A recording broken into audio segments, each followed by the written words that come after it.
Pues bueno, buenos días a todos y a todas. Eh, el tema, el tema es complejo y yo lo divido en dos partes en mi esquema, ¿no?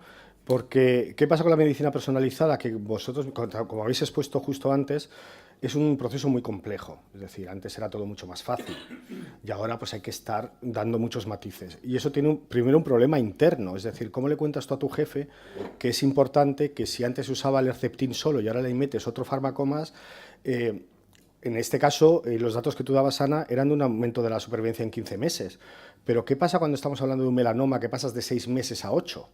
¿Cómo valora eso tu jefe? ¿Cómo le explicas a tu jefe que ese 2 meses de vida son importantes? No es que piensen que los meses de vida, pero me entendéis que informativamente, porque muchos de los avances que hay con este tipo de terapias son de ese nivel.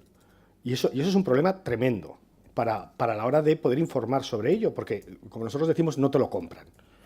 O sea, un avance de 6 meses, 8 meses, no te lo compran. Y en el melanoma ha pasado con el CRAS, con el CARRAF, que es brutal. O sea, que se ha considerado, pero no hay forma de empujar, ¿no?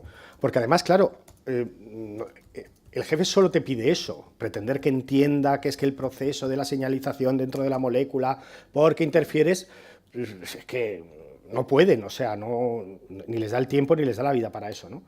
Entonces, eso es un problema. Pasa también con los genes, o sea, ¿cuántos genes del Alzheimer, de la obesidad y del autismo hemos descubierto? Sí que cada semana hay uno. Llega un momento en que ya no los cuentas. Y a lo mejor en uno de esos está la clave de lo que vaya a ser el tratamiento dentro de 20 años. Pero claro, es que cuando llegas otra vez con... Hay un estudio que ha 8 genes nuevos relacionados con la obesidad. Y dices, bueno, pues ya está. Debemos llevar 2.500 genes relacionados con la obesidad. Porque claro, una enfermedad como el Crohn, que hay un único gen implicado, es muy fácil, pero estas multifactoriales con muchos genes por medio. Y todo eso hace que cueste mucho llevar a los grandes medios esta información, salvo que una revolución. Claro, el Herceptin fue una revolución, era de la nada a algo. Pero ya el Herceptin más no sé qué, pues ya empieza a sonar a más de lo mismo, ¿no? Que bueno, pues algo que tiene que pasar, es lógico, y eso. Y aunque en periodismo se suele decir que nos gustan más las malas noticias que las buenas, la verdad que en el periodismo sanitario y científico es al revés. Nos gusta mucho dar buenas noticias y entonces tú intentas empujar, pero ahí tienes el otro riesgo, que es un riesgo que yo creo que es el principal riesgo que tenemos los periodistas sanitarios, que es el de crear falsas expectativas.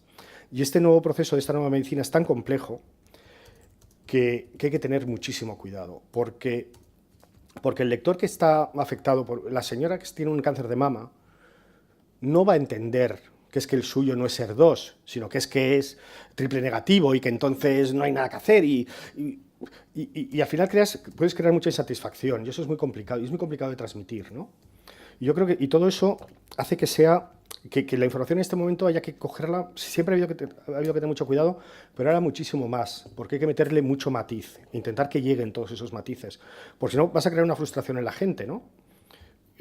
Con los famosos tratamientos de la hepatitis C, claro, sí, son estupendos, o lo serán cuando estén ya, porque como son en cóctel, pues todavía falta por aprobarse. Yo sé que AbbVie va a sacar 2 ahora y, bueno, pues está muy bien.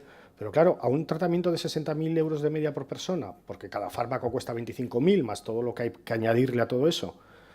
En España hay 800.000 personas, si quisiéramos tratar a todos, estaríamos hablando de 48.000 millones. Pues eso, no hay sistema que lo aguante. ¿Y cómo le explicas a la gente que ese tratamiento va a estar ahí, pero que a él le vas a seguir dando el interferón y la ribavirina?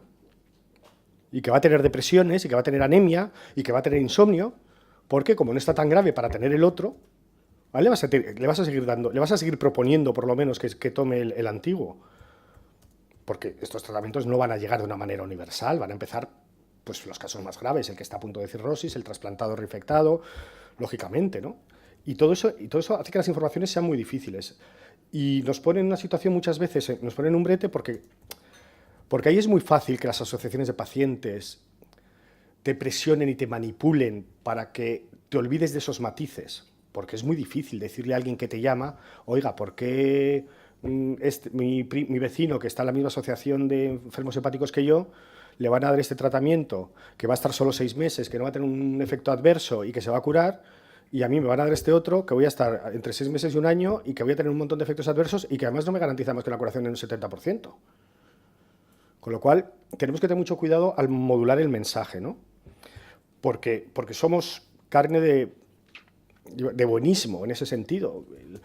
Y hay que dar siempre la otra parte, ¿no? Y yo creo que ahí, y con esto acabo, es muy importante que en todas las informaciones que hagamos tengamos en cuenta los aspectos no solamente médicos, sino los otros aspectos de lo que estábamos discutiendo, ¿no? De la sostenibilidad y la equidad.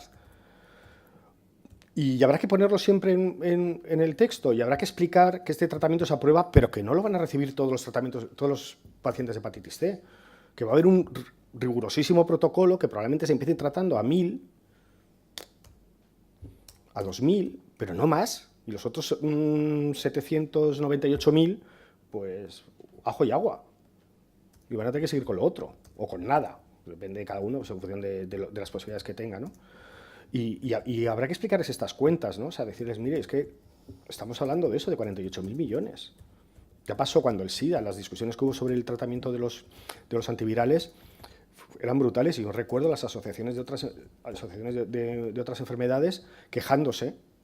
Oiga, es que estos señores o estas señoras les estamos pagando tratamientos de 6.000 euros, 7.000 euros al año, y a nosotros, en cambio, no nos aprueban el último antitumoral.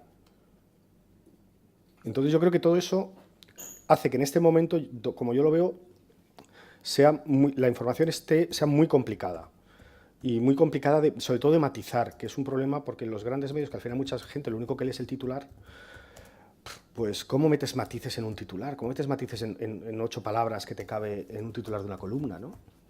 Y ahí yo creo que eso. Yo siempre, y eso desde que estoy en ANIS, y Alipio lo sabe, claro, la solución es la especialización de los periodistas, pero tal y como están los medios, que vamos hacia la desespecialización, pues yo no sé eso cómo lo vamos a solucionar, ¿no? Y me imagino que dentro de estas buenas noticias que nos habéis traído, probablemente cuando empecemos a hablar de ellas, os llevaréis las manos a la cabeza muchas veces diciendo, pero qué disparate están diciendo, esto no es así, qué mensaje están lanzando, porque lo vamos a hacer. Y yo creo que hay que estar especialmente vigilantes y tener mucho cuidado. A mí me gustaría que todos los periódicos tuvieran una sección de sanidad o de salud fuerte y bien dotada, pero eso en este momento no pasa en ninguno.